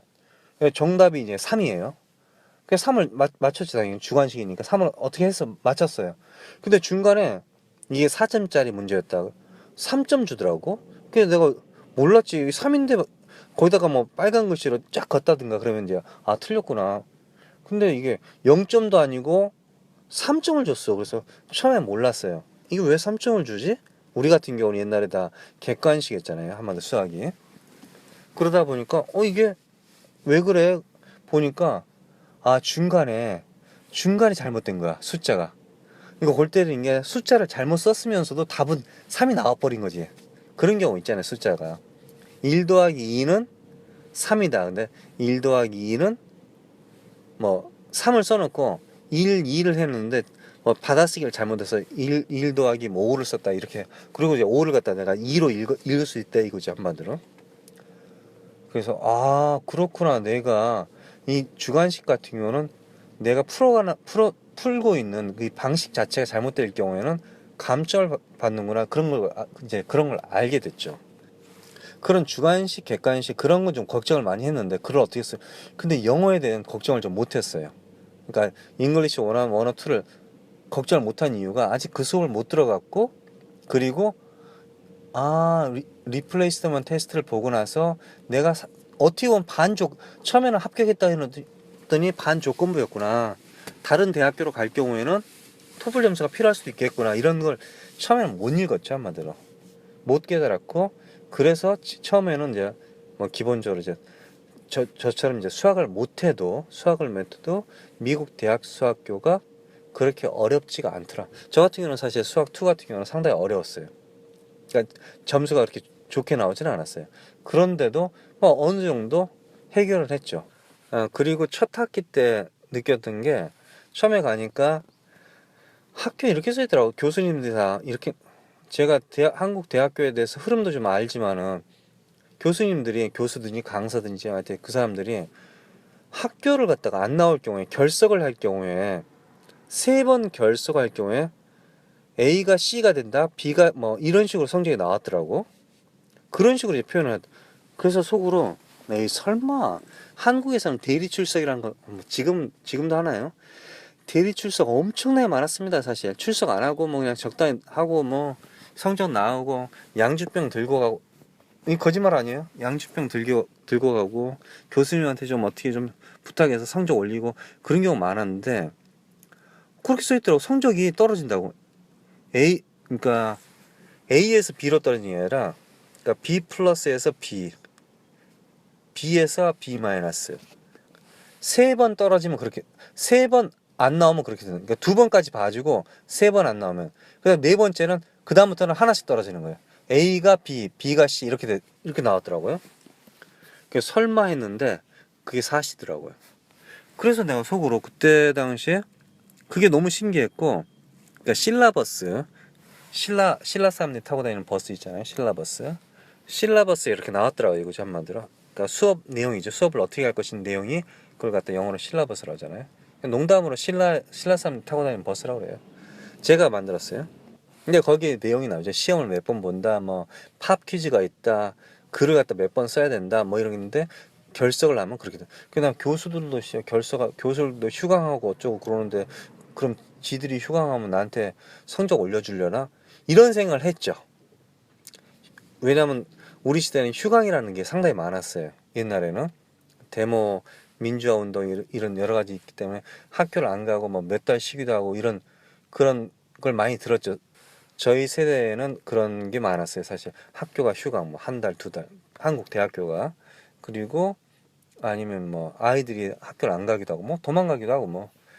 그래서 나는 니들이 휴강을 하면 그럼 성적을 갖다 올려줄 것이냐. 근데 제가 미국에서 대학을 다닐 동안 한 번도 휴강을 한 적이 없어요. 제가 운인 것 같아요? 기적인 것 같아요? 아니에요. 제가 유학생들에게 들어본 적이 없어요. 딱 한 번, 제가 그랬잖아요. 딱 한 번. 어떤 교수가, 연극과 교수가 한 번 안 왔어. 세미나 때문에. 그 교수가. 근데 수업은 했어요. 그 교수가 안 왔는데 비디오 촬영을 해서 수업을 해버렸어. 비디오기를 갖다 놓고 우리가 수업하는, 그때 이제 PT를 했거든요. 발표회를 갖다 비디오 촬영을 해. 그 교수가 한 학생한테 부탁해서 비디오 촬영하고 그걸로 지가 보는 거야. 그러니까 수업은 했어요. 근데 제가 학교를 다니는 동안 한 번도 휴강한 적이 없어요. 교수가 안 온 적이 없어. 근데 다른 유학생들한테 휴강을 들어본 적이 없어요. 오늘 쉰대, 안 온대, 이런 게 없었어요. 늦게 온 적도 없고. 그래서 결론은 그 말이 맞더라고. 휴강하면 성적 올려줄래? 그건 모르는 거죠. 휴강을 해본 적이 없으니까. 그런데 저는 학교를 빠진 적이 있냐? 빠진 적이 있어요. 개인적으로 제가 학교를 트랜스퍼하기 위해서 다른 학교를 갖다 방문해야 될 경우가 있었어요. 그때 어쩔 수 없이 이제 빠진 적이 있었죠. 그런 경우 있었는데, 제가 개인적으로 뭐 이상한 짓을 해가지고 빠졌다든가, 마약이라든가 도박이라든가 섹스를 하기 위해서 빠졌다든가 그런 적은 없고요. 몸이 아파서 빠진 적 있어요. 학교에다 전화. 근데 그냥 빠지는 게 아니라 항상 결석할 때는 학교에다 전화를 합니다. 전화를 해서 내가 누구 학생인데요, 오늘 수업을 들어가야 되는데 못 가게 됐습니다. 이렇게 전화를 해야 돼요. 아팠다. 그럼 이제 보통 이제 학교에서 뭐 병원 진단서라든가 끊어와라. 선진국에서는 보통 진단서권으로 하거든요. 그런 병원에서. 근데 저 같은 경우는 그때 조금 몸이 괜찮아서 이제 뭐 하루, 그러니까 주말에, 그러니까 예를 들자면 금요일 날 수업을 못 들어간 거죠. 그럼 금, 토, 일 이렇게 쉬었잖아요. 그래서 월요일 날인가 화요일 날 수업을 갔는데 그 교수가 얼굴을 보더니 알았어 그러더라고. 왜냐면 뭐 벌써 맛이 간 상태였거든. 그러니까 알았어 그냥 뭐 말할 필요 없다 이해하시더라고요. 당연히 그 수업도 제가 3번 이상은 결석하지 않, 한 번 빠졌기 때문에 뭐 성적은 당연히 탑으로 나왔지만은 그래도 만약에 스트레이트로 빠졌으면 그 이유 불면 뭐 다 필요 없어요. 당연히 뭐 A는 A-, B는 B-, C는 C- 이렇게 되는 거죠. 그리고 저 같은 경우 영어가 아무래도 딸리잖아요. 딸리니까 어떻게 했냐면 저 나름대로 누가 뭐 말해주고 그럴 사람이 없었으니까 보통 이제 대학교 학생들이 다 어리잖아요. 어리다 보니까 유학생들도 어리니까 군대도 안 갔다 오고 어린애들이니까 대화하기가 좀 그렇잖아요. 그러니까 저 같은 경우 어떻게 했냐면 처음에 학교를 가기 전에 아침에 일어나서 오늘 수업이 뭐 이 정도 있을 것이다 그걸 알고 미리 이제 영어 단어로 찾아봤죠. 영어 단어 찾아보고 당연히 절대 저는 이제 습관이 미국에서 좀 살았기 때문에 습관이 절대 영어 단어 뭐 예를 들자면은 뭘로 할까요? 요즘 뭐 구세군 starvation 합시다. starvation을 갖다 영어로 쓰면은 이제 구세군 뭐 구세 이렇게 써 있잖아요. 그럼 starvation을 이제 저 보세요. 가끔가다 저도 발음이 어떤 단어하고 어떤 단어 필히 고쳐가지고 똑같은 말을 하기. starvation은 이제 굶다 이런 뜻이고요. starvation, salvation이죠. salvation은 구세군이잖아요. 근데 그걸 갖다가 영어로 뭐 starvation 굶다, 굶는 거, starvation은 굶주림이잖아요. 그럼 starvation 영어로 don't eat for long time 이런 식으로 썼다 이거죠 한마디로. 그러니까 굶주림 이렇게 안 쓰고 아주 쉬운, 아주 멍청할 정도로 쉬운 영어로 표현을 했어요 사실. 뭐 살베이션을 알면은 크리스마스, 머니, 뭐 바스켓 이런 식으로 써도 되겠죠. 아시겠죠? 그런 식으로 해서 제가 미리미리 수업 들어가기 전에 미리미리 그 내용을 다 읽어본다는 뜻은 아니고 뭐 오늘 10페이지 할 것이다 예상하잖아요 보통. 그러면은 당연히 처음에 첫 수업은 깨져요. 준비가 안 돼. 책을 다 읽을 수 없잖아요. 그러니까 뭐 첫 번째 페이지 정도, 두 번째 페이지 정도 읽어갈 수 있는데 일단 책을 다 읽는다는 뜻이 아니라 책을 읽으면서 모르는 단어를 갖다가 줄을 치고 뜻을 영어로 쓴다 이거죠. 그 정도는 준비했다 이거죠. 그리고 나서 수업에 들어가서 수업을 듣고 나서 내가 모르는 경우가 있을 경우에는 이제 수업 듣고 나서 다시 한번 공부한다 이거죠. 그걸 항상 그걸 반복했어요 저 같은 경우. 대학을 갖다 3년에 졸업했지만은 이 모든 기간 동안 대학 기간 동안 학사 기간 동안은 무조건 그 룰을 갖다 따랐어요 제가. 그러니까 수업 들어가기 전에 준비하고 수업하고 나와서 뭘 했는지 공부하고 그걸 갖다가 하루 넘기지 않았어요. 무조건 빨리. 그러니까 수업을 듣고 나서 오늘 수업을 오전에 수업을 들었다. 그럼 오후에 무조건 그 수업을 다시 한번 공부하는 거죠. 빠르게 뭐 그렇다고 뭐 1시간 동안 투자하고 그런 뜻은 아니고요. 그러니까 무조건 그랬다 이거죠. 그러니까 오늘 수업을 들었는데 내일이나 내일 모레 복습을 한다 그러진 않고요. 저는 무조건 그 룰은 3년 동안은 꼭 지켰습니다. 그러다 보니까 조금 편했어요 사실. 조금 편했는데 그렇다고 해서 완벽하게 이해하는 건 아니었어요. 그리고 처음에 제가 도전했던 게 처음에 가자마자 녹음기 있잖아요. 보통 뭐 소니 아이와 이런 녹음이 있었잖아요 옛날에 워크맨 같은 거. 그걸로 녹음을 좀 해봤어요. 교수님들의 그 강의를 녹음할 때도 여러분들 그 허가를 받아야 됩니다. 그냥 함부로 하면 안 됩니다. 근데 녹음을 했더니 집에 가니까 그 1시간 동안 강의를 녹음을 안 듣더라 이거지 사실. 얼굴 보고 책 보고 하니까 동시다발적으로 그 하는 게 아니라 그냥 녹음만 듣고 하니까 전혀 이해를 못 하겠더라고 사실. 아예 더 안 되더라고요. 그래서 녹음을 안 하고 차라리 들리는 대로 글을 쓰자. 제가 리스닝이 좀 좋았다 그랬잖아요. 미국에 좀 살았으니까. 그래서 들리는 대로 영어 뜻은 몰라. 예를 들면 이제 교수님이 salvation 하면은 salvation을 쓴다는 거예요. 쓰는 거예요. 근데 salvation 하면은 V잖아요. 한마디 발음이. 그러면 SALV 뭐 이렇게 되는데 발음을 나는 대로 그러니까 SAL salvation 하면 SAL B ABCD B하고 BE I 이런 식으로 쓴다. 이제 salvation army, starvation 하면 스타베이션 뭐 그냥 발음 나는 대로 썼다 이거죠. 그게 V인지 F인지 구별 안 하고 그러나서 집에서 읽다 보면은 아 이런 말을 했구나. 그 제가 그 소리를 기억하는 좀 특이한 기능이 있다 그랬잖아요. 제주가 그 소리를 기억을 해요. 좀 그러니까 상상을 한다고 해야 되나? 좀 표현하기 좀 그런데요. 그러니까 했을 때 소리를 기억하기 때문에 그 소리를 기억하면서 내가 쓴 걸 보면은 아, 이 양반이 무슨 얘기를 했구나. 그걸 알 수 있죠. 그러니까 나중에는 그 교수님들 하는 말을 다 메모하는 쪽으로, 그냥 싹 다 적는 쪽으로, 그런 쪽으로 했는데, 그래도 그게 100%다 잘 되진 않았어요. 그러니까 먼저 뭘 할지, 그리고 수업 잘 듣고, 그리고 나서, 당연히 수업의 흐름을 갖다 교수한테, 그게 영어로 무슨 뜻이에요? 그게 무슨 뜻이에요? 무슨 뜻이에요? 그렇게 물어보진 못해요. 이건 이건 대학교예요, 대학교. 여러분들 영어 연수 온 게 아니에요. 그러니까 그 교사에게 어떤 그 영어 단어 뜻을 갖다가 알려달라고 말할 수는 없어요. 그 말하는 순간 여러분 끝나는 거예요. 그럼 교수가 그걸 여러 번 했다. 그럼 누구한테 물어봐서 쟤 잘라라. 쟤 안 된다. 이렇게 되는 거죠. 그건 정말 조심해야 됩니다.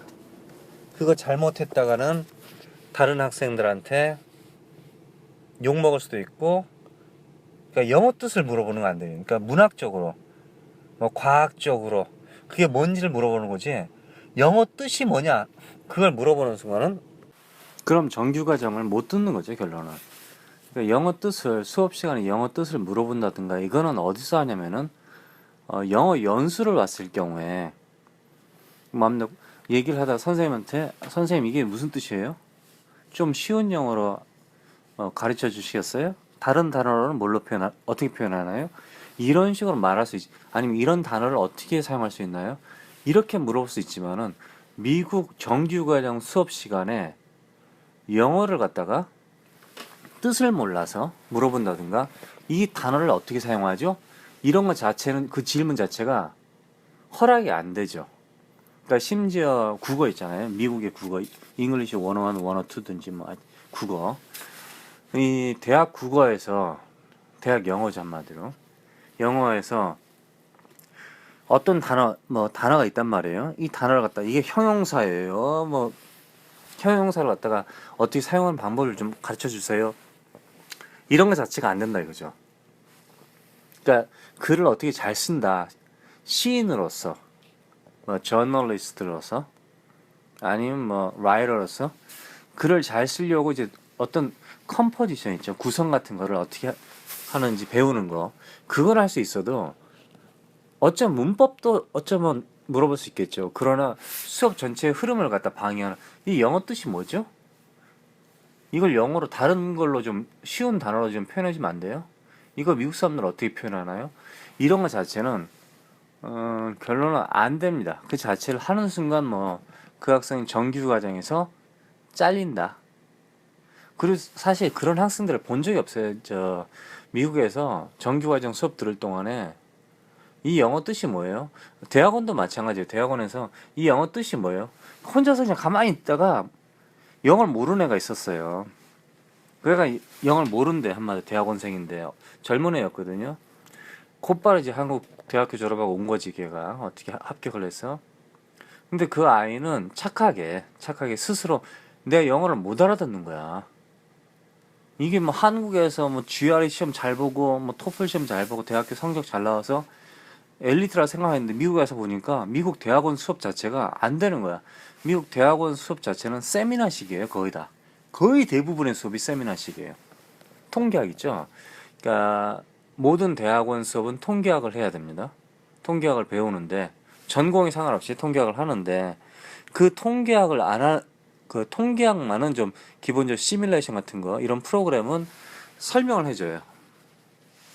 그런데 대부분의 그 대학원 수업은 한 5, 6, 뭐 10명 미만으로 앉아서 이 학생들이 대화를 하죠. 세미나식이에요. 책을 읽어오고. 근데 거기서 멍하게 멍 때리고 있으면 이제 걔는 끝나는 거죠, 결론은. 그러니까 알아보는 거지. 근데 이제 그 아이가 대학원을 왔는데 영어 단어를 일일이 물어볼 수 없잖아요. 그러니까 책에다 써가죠, 당연히 보통 애들이. 그런데 그걸로도 안 돼. 동시다발적으로 막 영어가 터져 나오는데. 그래서 자기가 어쩔 수 없이 랭귀지 영어 연수하는 건물에 왔더라고요. 그때 제가 저번에 얘기했었어요. 영어 연수하는 그 학생을 도와줘서, 그러니까 심지어 그 학생은 자신이 영어 공부를 하기 위해서 내가 대학원생인데 내가 스스로 영어 공부를 좀 해야겠다, 엑스트라로 좀 도와달라, 이런 말 자체가 안 되는 거야. 그래서 그 친구를 위해서 제가 스피커가 되줬죠, 한마디로. 통역을 해줬죠. 통역을 해준 적이 있어요. 우연하게 이제 복도에 만났는데 그 친구가 나에게 한국 분이세요? 그럼 물어보면서 하길래. 그래서 처음에 대학을 가니까 기본 일상적인 회화, 아니면 뭐 내가 하고 싶은 일상적인 회화 말하는 거죠. 일상적인 회화라는 게 뭐 천만 만만 가지의 회화가 있잖아요. 사실 일상적인 회화가 가장 어려운 거예요. 생활에서의 회화가. 대학교 언어보다 더 어렵습니다, 사실은. 그런데 내가 골라가잖아요, 사실. 내가 가고 싶은 중국 식당 가고, 내가 가고 싶은 맥도날드 가고, 내가 끌려가는 게 아니거든. 내 집에서 내가 하고 싶은 생활하는 거지 누가 이렇게 나에게 명령을 하는 게 아니기 때문에. 그래서 일상적인 생활은 내가 영어를 할 수 있다, 이런 뜻이 뭐냐면은 내가 하고 싶은 말, 내가 듣고 싶은 말, 내가 하고 있는 취미생활이라든가 생활 스타일이 남이 좋아하는 게 아니라 내가 하고 싶어서 하기 때문에, 그럴 때 기본적 결정된 영어 단어라 이거죠. 근데 사실 일상적인 영어 회화가 더 어려워요. 왜냐면 어떤 말이 터져 나올지 모르니까. 그래서 대학교를 가서는 무조건 들어가기 전에 책을 읽고 모르는 단어를 다 메모를 해야 된다 이거죠, 한마디로. 모르는 단어 무조건 메모. 들어가서도 무조건 소리 나는 대로 무조건 받아 적어야 된다 이거죠. 무조건 소리 나는 대로 받아 적어야 된다. 철자 뭐 이런 거 다 문법 다 필요 없다니까요. 지금 그게 문제가 아니에요. 그러니까 악필이 되는 거죠. 막 개판으로 쓰는 거죠. 날라다니지 글자가. 근데 그게 문제가 아니라 이거죠. 근데 제 경험상으로는 녹음을 해보니까, 녹음은 얼굴이 안 보이니까, 그러니까 비디오 촬영을 한다? 세상에 교수가 허락을 안 할 것 같아요. 그러니까 녹음을 하든 비디오 촬영을 하든 교수에게 허가를 받아야 돼요. 허락을. 함부로 했다면 큰일 납니다. 그리고 교수가 그 다음부터 이제 걔를 갖다가 유심히 쳐다보겠죠. 영어를 못하네? 이렇게 되는 거죠. 그래서 제가 대학교 다닐 때 가능하면 교수에게 영어 단어의 뜻이 무엇이냐, 아니면 뭐 녹음을 한다든가 이런 것 자체를 안 했어요. 안 한 이유가 벌써 거기서 낙인이 찍혀버리면은 제 글로 안 본다 이거죠, 한마디로. 의심을 할 수도 있고 무조건 읽기 전에 야 고쳐와 이렇게 된다 이거죠. 그러니까 그런 경우가 있다 이거죠. 중간에 이제 잊어버리기 전에, 최근에 오바마 대통령이 북한에서 핵 실험을 또 했어요. 제가 중간에 요즘 눈이 많이 와가지고 눈 치우고 어쩌고 뭐 그런 자동차도 좀 고치고 브레이크 패드도 좀 갈고 하다 보니까 녹음 자체가 이게 늘어졌어, 한마디로 스케줄이. 오바마 대통령이 미국에서 북한 핵실험에 대해서 언급을 안 했다 이런 게 있었잖아요. 그래서 뭐 한국에서는 그 오바마 대 신년 연설 뭐 할 때 핵실험 북한을 갖다 조져줄 것이다 뭐 이런 말을 했는데 안 하니까 막 존나 실망해가지고 뭐 슬픈 거야, 한마디로. 근데 가끔 가다가 우리나라 사람들, 그러니까 대한민국 사람들 보면요, 아주 이상하게 한 건 하나 있어요. 오바마 대통령이, 그러니까 우리나라 우익 수구 꼴통 새끼들도 그렇고 조중동, 심지어는 민주주의를 사랑하는 사람들, 정신이 바로 박힌 사람들도 약간 이상한 생각을 할 때가 있어요.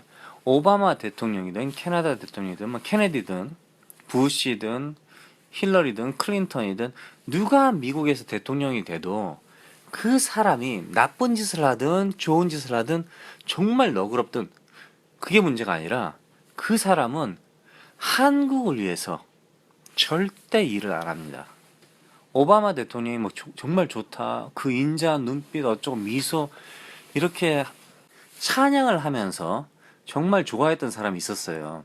저 한국에 무슨 주식을 하면서 주식 투자하면서 병원 의사인 사람이 한 사람 있는데, 안철수 씨의 그 뭐 친구인지 안철수 씨하고 같이 뭐 정치 성향이 같은지 어쩐지 몰라도 이 사람은 일단 수구 꼴통은 아니에요. 안철수 씨가 지금 뭐 좀 문제가 많다 그러는데 이 사람도 수구 꼴통은 아닌 것 같아. 내가 보기에는 어버이연합이라든가 이쪽은 아닌 것 같아. 적어도 그쪽을 이용하지는 않는 것 같아. 그런데 그 의사가 박 씨였던가 미스터 박이, 그 사람이 오바마 대통령 그렇게 뭐 너그럽고 인자하고 눈이 어쩌고 눈빛이 뭐 선하고 그렇게 표현을 하는 걸 제가 라디오 방송에서 한번 팟캐스트인가 들었어요. 옛날이죠. 꽤 됐는데 그때 무슨 생각이냐면은 한국 사람들 정말 이상하다. 왜 미국 대통령이 자기들에게 인자하다고 생각하지? 이렇게 생각한 거죠. 미국 대통령은 인자하다. 존나 뭐 세계 평화를 위해서. 그게 다 미국을 위해서. 결론은 한국이라는 나라가 필요할 때는 미국의 친구이지만 필요 없을 때는 언급을 할 필요가 없다, 그죠, 한마디로. 지금 박근혜 씨 같은 경우가 미국으로 따지면은 북한 빨갱이거든. 독재자의 딸이고 행동이 이상해, 이 사람이. 정신이 없단 말이죠. 그럴 경우에 뭐 굳이 뭐 박근혜를 위해서 내가 북한을 갖다 조지겠다 이런 말을 할 필요가 있는 거지, 한마디로. 할 필요가 있다 그러면 하는 거지, 한마디로. 근데 할 필요 없다 그러면 안 하는 거예요, 한마디로. 그러니까 결론은 오바마 대통령이란 사람이 너무나 훌륭하더라도 그거는 미국 사람을 위해서 훌륭한 것이지 절대 한국을 위해서, 세계 평화를 위해서 그런 건 아닙니다. 미국을 위해서 하다 보니까 세계 평화 같더라. 미국을 위해서 하다 보니까 한국도 좋아졌더라. 이렇게 되는 거지. 절대 오바마 대통령이 우리를 위해서 뭘 해줄 것이다, 이런 기대를 하면 안 된다 이거죠. 혹시 박근혜를 갖다 조져줄 것이다, 이런 생각도 하면 안 된다 이거죠. 그러니까 내가 수국골통이 미국을 찬양한다든가 천조국을 찬양한다든가 아니면 뭐 비판한다든가 막 그 새끼들은 미쳤으니까. 근데 의외로 정신이 바로 박힌 사람들이 미국 대통령을 찬양할 때가 있어요. 착각이죠, 한마디로. 저렇게 좋은 사람인데 우리를 갖다가 좀 도와주겠지. 전혀 그렇지 않습니다. 여러분들의 착각입니다. 계속해서요. 제가 처음에 가니까 책을 갖다, 기본적으로 이제 보통 애들이 책을 갖다 중고로 안 사요. 처음에 가면은 몰라.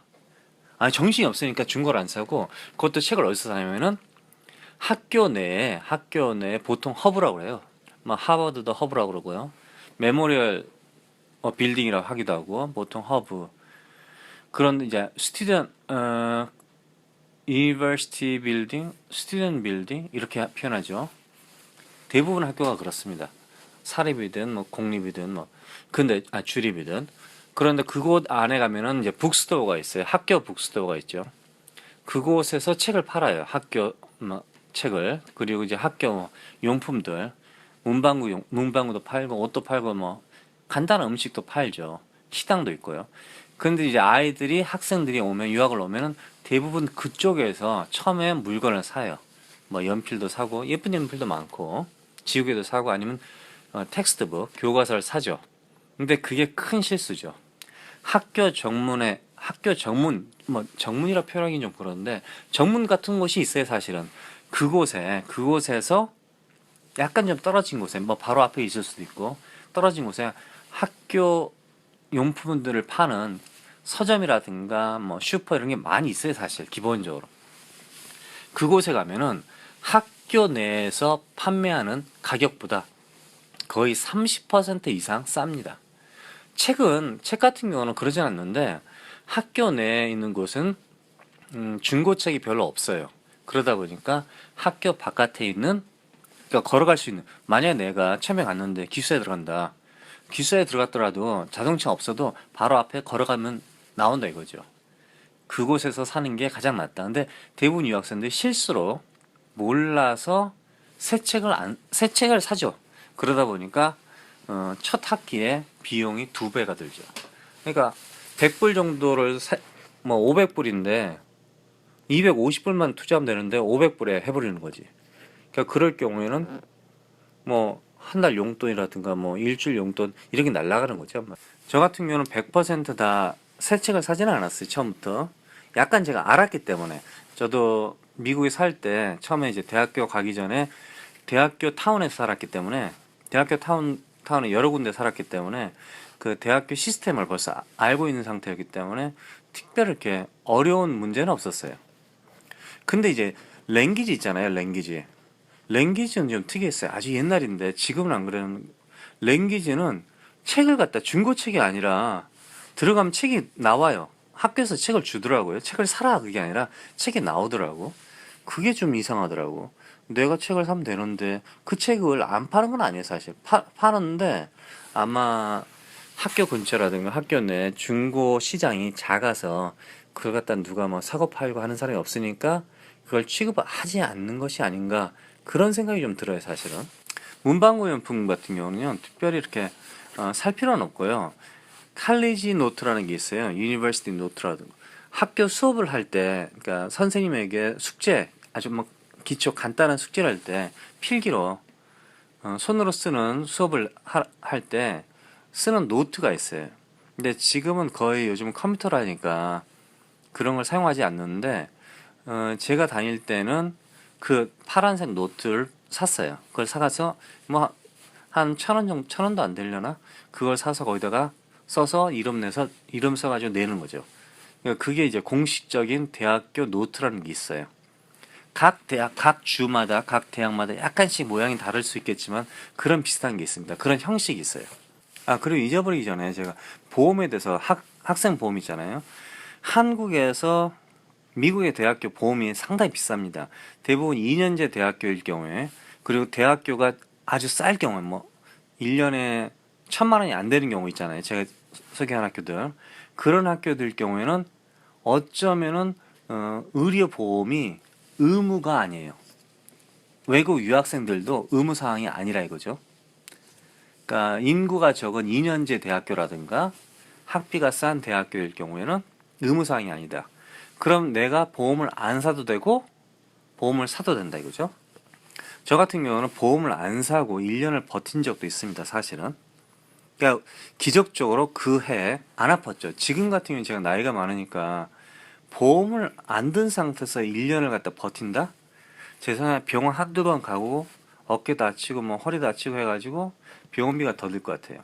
그래서 요즘은 이제 유학생들이 많아서 옛날하고 달라서 한국에서 유학 프로그램 의료보험을 사는 경우가 있어요. 근데 그 의료보험을 자세히 보셔야 돼요. 미국 대학교, 종합대학교에서 파는 의료보험이 가장 좋습니다. 사실은 완벽하게 좋아요. 왜냐하면 이제 앰뷸런스라든가 이런 거 타도 공짜고 완벽하게 좋아요. 응급실 갈 때도. 그런데 한국에서 사가지고 온 의료보험은 약간 약할 수 있어요. 그러니까 보장이 좀 덜하다 이거죠. 그러니까 그걸 잘 알아보시고 하셔야 된다 이거죠. 근데 이제 가끔가다 제가 한 번 그런 적이 있었는데, 캠퍼스에 오면요, 중국 학생들, 중국 기업이 판매하는 의료보험이 있습니다. 그러니까 마이너지 한마디로 의료보험이 있는데 그게 의외로 상당히 싸요. 상당히 쌉니다.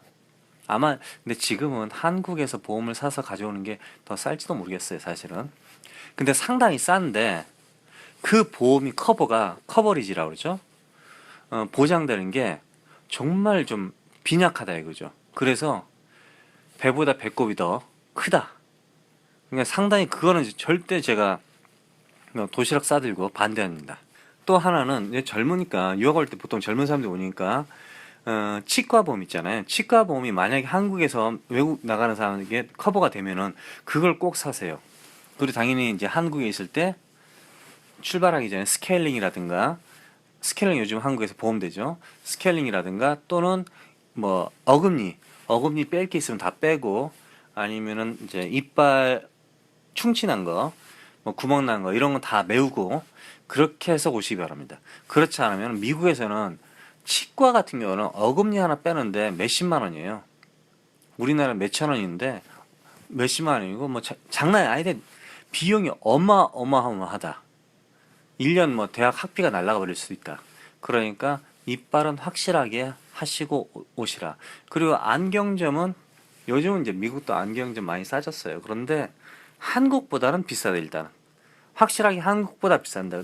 근데 대체로 안경점 가잖아요. 그럼 가격이 뭐 한국 비슷하네. 맞아요. 맞긴 맞는데 중요한 거는 우리나라에서 안경을 만들 때는 압축에 압축이 들어가거든요. 그러니까 기본적으로 눈이 나쁜 사람들이 안경 그 알이 되게 두꺼워요. 그런데 압축에 압축이 들어가서 이게 표현하기 하여튼 그 사람들 표현이 한국에 가니까 압축에 압축이라고 하더라고. 그러니까 상당히 얇아요. 근데 그 두께를 갖다가 미국에서 하잖아요. 압축에 압축을 하면 돈이 엄청나게 비싸고 만약에 압축에 압축을 안 한다. 그러면 이제 뭐 두께가 1cm다. 뭐 거짓말 못해서 이렇게 된다 이거죠.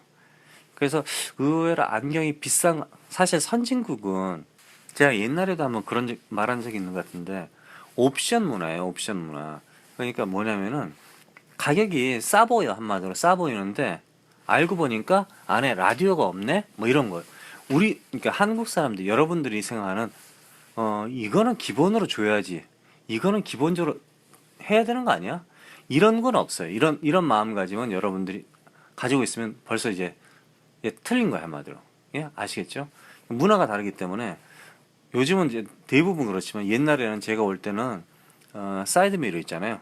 사이드 미러도 옵션이었어요. 그리고 룸 미러라고 하잖아요. 룸 미러. 자동차 안에 있는 미러 있죠. 거울. 그것도 옵션이었습니다. 그것도 필요 없다 이거죠 한마디로. 옵션으로 돈 주고 내라 돈 내고 살아 이거지. 그러니까 너무나 당연한 걸 갖다가 이 사람들은 옵션으로 한다 이거죠. 그런데 제가 한 가지 재밌었던 게 미국 대학을 오잖아요. 이제 종합대학을 오잖아요.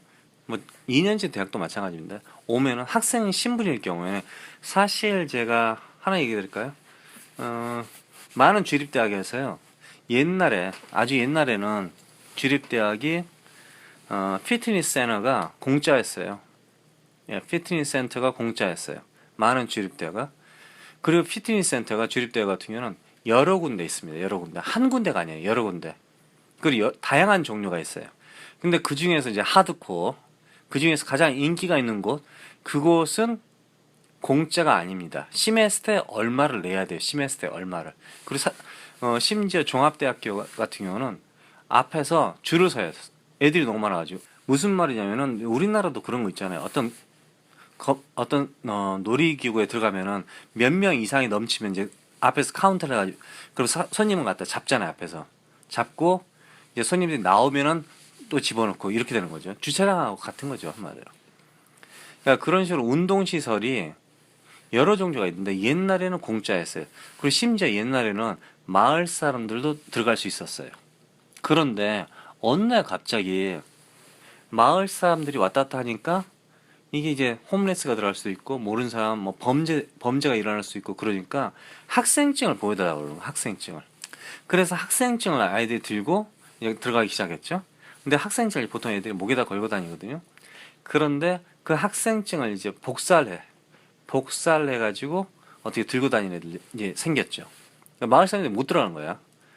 그러다가 어느 날 이게 이제 인구가 많아지니까 어떤 위트니스 센터 같은 경우는 이제 헬스클럽 같은 경우는 학교 내에 이제 돈을 받기 시작했어요. 시메스터로.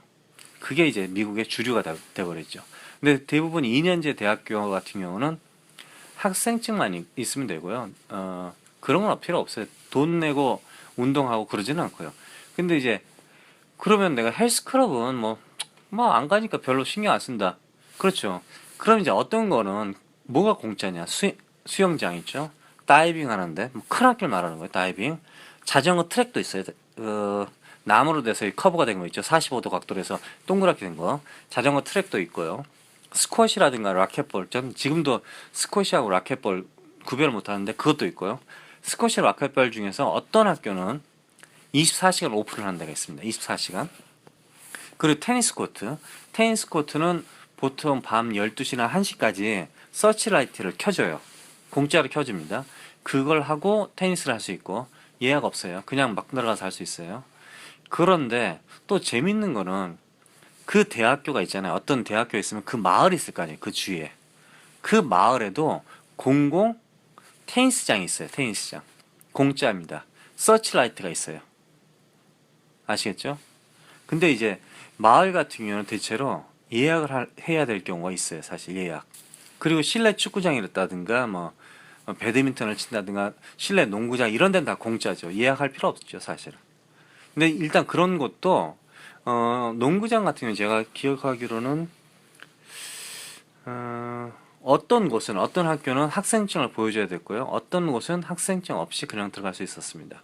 그러니까 하버드 같은 경우는 하버드에는 처음에 이제 정문으로 들어가잖아요. 그럼 각 건물이 다 학생증 있죠. 학생증 카드로 터치해서 들어갈 수 있어요. 그냥 이렇게 문짝을 갖다 이렇게 누르면은 이 뭐라죠? 문 옆에 커다란 동그란 그 버튼이 있어요. 스테인레스로 된 게. 그 버튼을 탁 누르잖아요. 그러면 문이 자동으로 열려. 그게 왜 그러냐면은 그게 딱 허리 밑에쯤에 와 있어요. 그게 휠체어 장애인들이 그거 갖다가 이제 누르면은 문이 자동적으로 열리게 그런 기능이 돼 있습니다. 미국은 다 그렇게 돼 있거든요.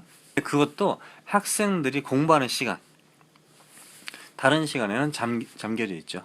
그러니까 일단 대학교 내 자체가 아무나 들어갔다 나왔다 할 수 있기 때문에 사실은 그래서 어떻게 보면 위험할 수도 있는데 대학교 내 경찰들이 청원 경찰이라 해서 뭐 아니 청원 경찰 출장 경찰이라 할까요? 진짜 경찰서가 있어요. 파출소가.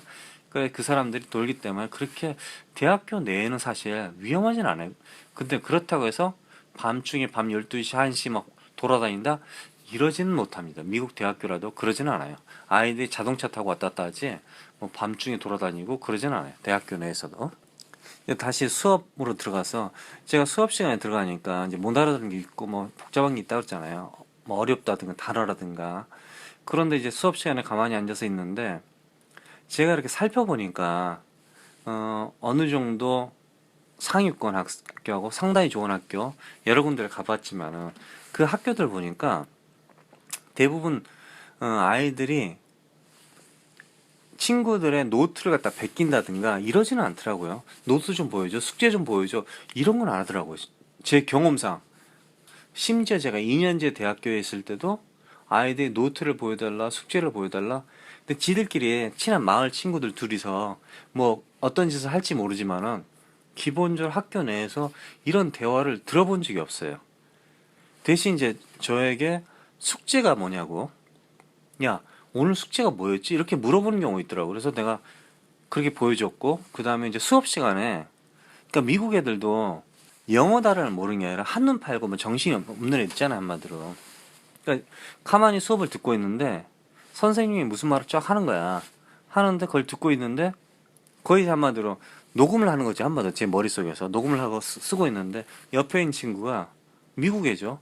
그 애가 내가 영어를 잘하는지 못하는지 그게 문제가 아니라니까. 왜냐면 같은 레벨로 지금 공부를 하고 있는 거잖아요. 그러니까 그 애가 얘는 영어를 못하니까 천천히 말하겠다. 얘는 영어를 못하니까 내가 쉬운 언어로 표현해 주겠다. 그런 그 너그러움은 미국 사람들에겐 거의 없어요, 사실. 한국 사람들이 한국에서 공부하는 외국인들에게 그 너그러움 그런 거와는 완전 차원이 다릅니다. 너그러움이 전혀 없어요. 그냥 막 던져 얘네들. 그냥 팍 들어오는데 수업을 듣고 있는데 갑자기 야 교수가 뭐라 그러냐? 갑자기 그러는 거예요. 그래서 제가 그럼 어떻게 이거 이제 황당한 거지. 근데 저 같은 경우는 제가 그랬잖아요. 좀 살았기 때문에. 근데 저도 그 말을 그대로 했지. 이렇게 말을 했어 교수가 이렇게 표현이 아니라 교수가 한 말을 그대로 했다 이거죠. 교수가 A, B, C 하면 A, B, C 이렇게 했다 이거지. 방금 교수가 뭐라 그러냐? 교수가 방금 A, B, C라고 하던데 왜? 이게 아니라 A, B, C 끝 이렇게 됐다 이거죠. 여유가 없다 이거죠 한마디로. 근데 그 애가 저를 어떻게 봐? 이쁘게 봐서 훌륭하게 봐가지고 나에게 영어를 물어봤다? 그런 건 아니에요. 그냥 막 던지는 거지 한마디로. 그러다가 이 애가 공부를 잘한다든가 영어를 좀 하네? 영어를 정말 못하네? 여기에 따라서 이제 아이들이 말을 거는 빈도수가 나오는 거죠. 그렇겠죠? 그룹 스타디를 하잖아요.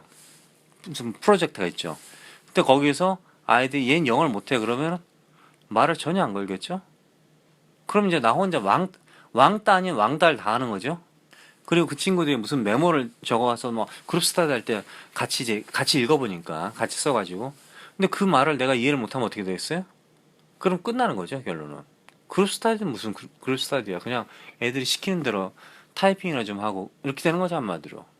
도서관 가서 책 가져오고 그런 일을 할 수밖에 없죠. 그러니까 물리적인 걸로 그 아이들을 도와주든지 뭐 경제적으로 피자를 쏜다든가 뭐 그런 방법이 있겠죠. 슬프죠. 그런 거 생각하는 자체가 슬픈 거죠. 그래도 그런 거를 갖다가 극복하는 게 좋은 학생으로 가는 길이라 이거죠. 여러분들이 처음에 오자마자 무조건 여러분들이 뭐 천재가 아니에요. 서울대를 나오든 뭐 우리나라 포항 공대를 나오든 다 필요 없다니까요. 영어가 안 되는 거 무조건. 여러분들 될 것 같잖아요. 안 된다니까요. 요즘 아이들이 영어를 갖다가 막 샬라샬라 좀 한다고 그러잖아요. 그렇죠? 요즘 아이들 확실히 우리 때보다는 영어 실력이 좋아졌어요. 근데 문제는 뭔지 아세요? 그 아이들이 하고 싶은 말, 그 짧은 말은 발음이 좋다 이거지 한마디로. 길게 안 된다 이거예요 한마디로. 나는 조절을 해. 나는 영어를 좀 해. 그런데 상대가 영어를 막 던지는데 그 영어를 받아 먹지는 못하는 거야 한마디로. 그럴 경우는 영어가 안 되는 거죠.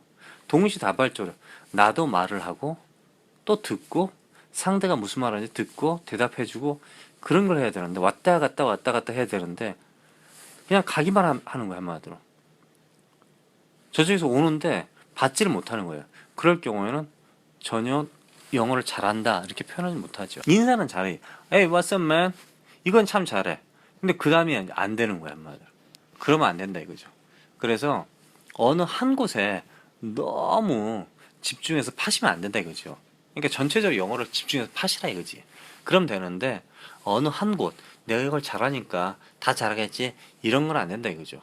그리고 어느 순간 내가 잘했는데 토플도 600점 넘었는데 토플 요즘 몇 점이죠? 110점인가? 하여튼 110점, 120점을 맞았는데 정말 잘했는데 뭐 SAT도 정말 시험 잘 봤는데 근데 미국 애들이 나를 무시하네? 걔네들이 무시하는 게 아니라 이거죠. 여러분들을 갖다가 테스트하는 것도 아니고 그냥 단순하게 여러분들이 무슨 말을 하는지 못 알아듣는 거예요. 그럼 무슨 글을 썼는지 이해할 수가 없는 거야 한마디로. 여러분들이 무식한 게 아니라니까. 그런데 여러분들이 착각을 하고 저 새끼들 날 무시하네. 씨발 내가 진짜 포항공대 나왔는데 서울대 합격했는데 미국 유학 갔는데 내가 SAT 점수가 지들보다 막 2배 이상 넘게 받았는데 나를 개무시하네. 그런 뜻이 아니라니까요. 그렇게 생각하면은 여러분들이 발전을 못한다 이거죠. 그래서 여러분들은 처음에 가면은 나는 실수할 것이다. 나는 실수 속에서 내가 좋은 것을 배울 것이다.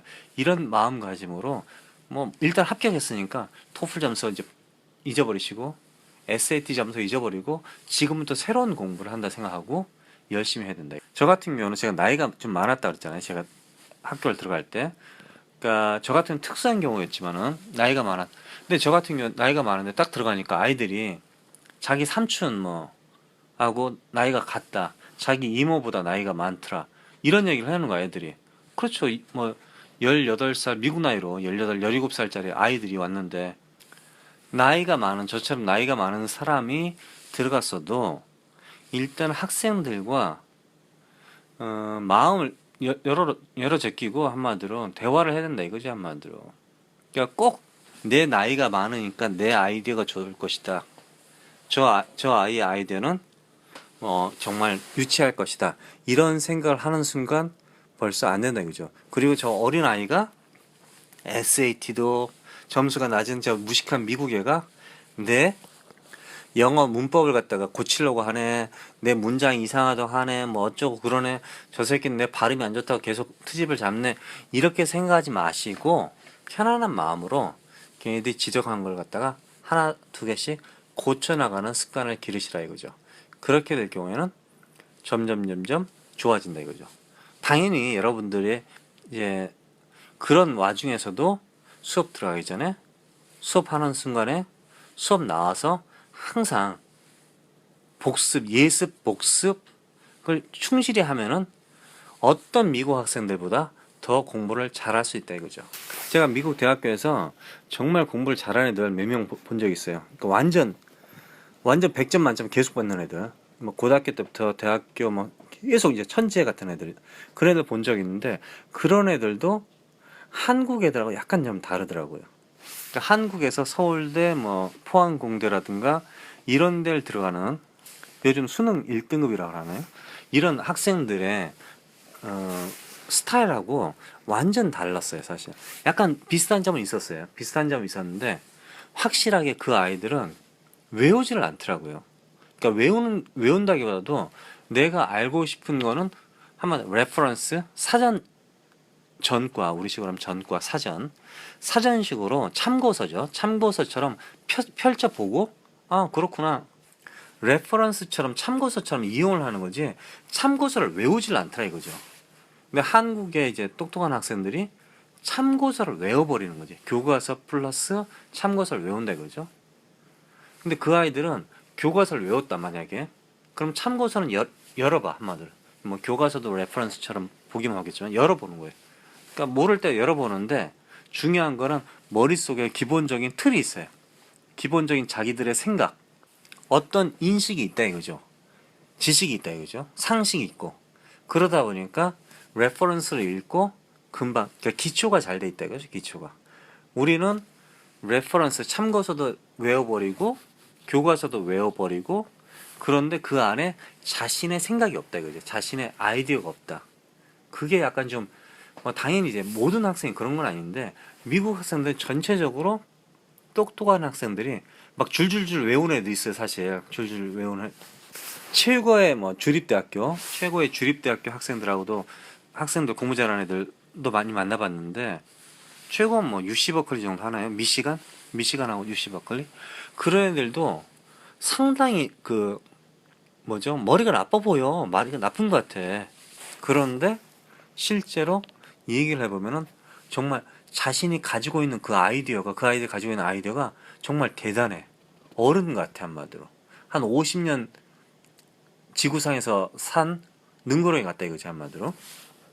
그래서 제가 처음에 깜짝 놀랐습니다. 아 이게 스타일이 좀 다르구나. 그러니까 이 애가 이런 간단한 수학 문제를 모른다고 해서 멍청한 게 아닌구나. 이렇게 이제 생각하게 됐죠. 바뀐 거지 한마디로. 저도 점점 그런 아이들과 대화를 하면서 점점 저 자신도 바뀌어가고 있었죠. 이번 시간은 좀 기니까 여기까지 하고 또 다음 시간에 계속하겠습니다. 고맙습니다.